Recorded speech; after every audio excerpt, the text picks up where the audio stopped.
Magandang araw mga kagabay, ngayon po ay July 5, 2026, araw po ng linggo.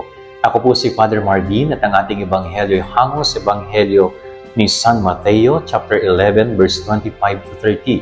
Napakaganda po ng sabi ng Panginoon, "Lumapit sa akin lahat kayong nahihirapan at may pinapasan at pagiginhawain ko kayo."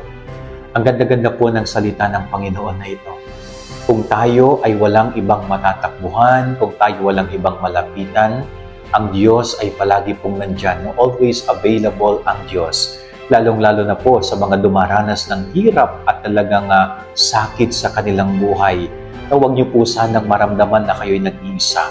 Na palaging nandyan ang Diyos. Lumapit kayo sa Diyos. Lumapit tayo sa Diyos. At kapag nagawa natin yon, tayo ay makararanas ng taginhawaan at kapayapaan sa ating buhay.